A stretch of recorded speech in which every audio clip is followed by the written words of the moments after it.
Okay, so now that we have cleaned the plate, we are ready to apply our ground.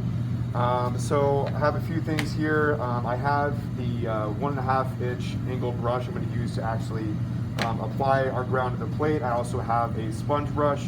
But before I do any of that, I'm just going to take a clean bristle brush, and I'm just going to brush the entire plate with it, so that if I have any lint from the paper towel or any other foreign material that might have gotten onto the plate, I'm getting all that off so that there's nothing that could potentially interfere with the ground.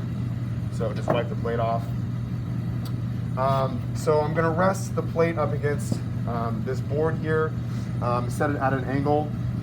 So our ground, our asphaltum, which again is a petroleum distillate with a mixture of beeswax and linseed oil, and this is a hard ground.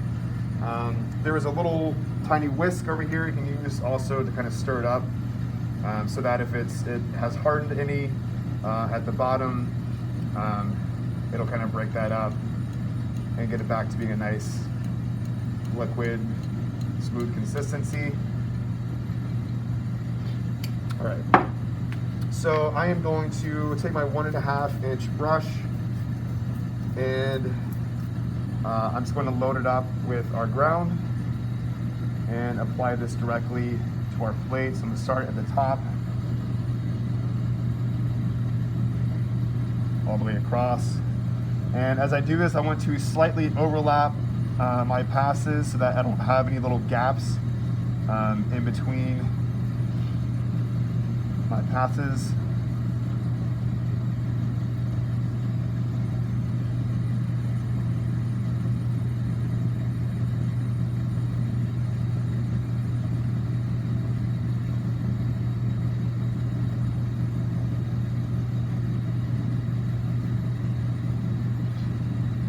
All right, so now to kind of even it back out, I'm going to start at the bottom and it's going to go up to the top, so that I'm just more evenly distributing the ground and kind of wicking up any excess.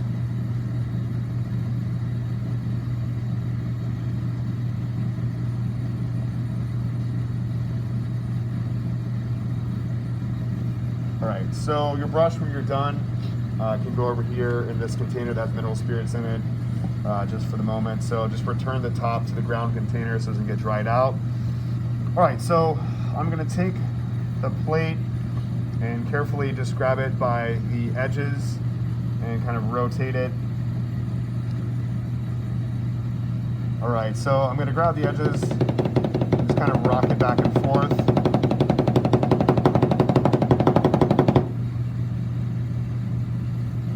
Okay, so as we can see now, the ground is starting to kind of pull up and accumulate here at the bottom. So I'm going to take the sponge brush and just use the tip, the angled portion of it, and kind of run it along that bottom edge to wick up that excess ground. And so just keep doing that. Just keep an eye on your plate, and as it starts to pull down at the bottom and pull up, just take that sponge brush again and just run it along the bottom to wick that up. Be careful not to get too far up on your plate, because then you'll actually remove ground, and so then that portion of your plate will not have ground on it, and so you won't have any area to draw into. So you have to either reapply a ground or then just apply stop out to that area. So try to make sure that, again, you're just getting on that bottommost edge, and that's just to wick up these areas where the ground is kind of pulling up. If we don't do that, when the ground dries, if it's too thick, it's gonna have a tendency to flake off. It becomes really brittle. So that's why it's important that when you're applying the ground, you do so in a very sort of controlled, even manner, so that everything has the same level of application to it. You don't want to have light areas or thinner areas and then thicker areas or darker areas, because that also will affect the way that the image is actually etched into the plate itself. So if you have a thinner ground, those areas will be over etched and could potentially create flat bite or make those areas darker.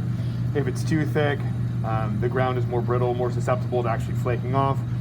Also, those areas are going to tend to print lighter. So this is really kind of one of the most critical steps in this entire process for preparing your plate. So it's really important that it's done correctly.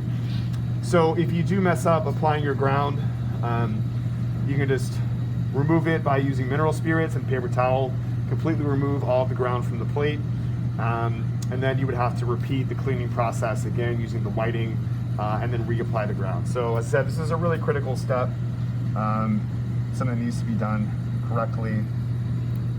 So I'm just going to wick up this bottom edge once more.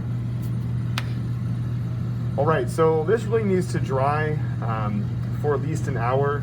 My suggestion would just be to kind of devote one session or class period to doing everything up until this point, and then including applying your ground, and then letting that sit until the next class. You'll come back, and that'll give it more than adequate time to dry.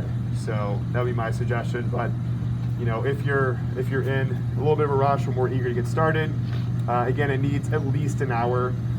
Even then, it can be a little bit tacky. So best case, I think I would suggest just letting it sit overnight, and that way you don't run into any issues with your ground still being kind of tacky. So we'll leave it like this, and yeah, just kind of keep checking back to make sure that you're not getting a buildup or accumulation of ground on the bottom, and otherwise it kind of just needs to sit for a while. So that's it.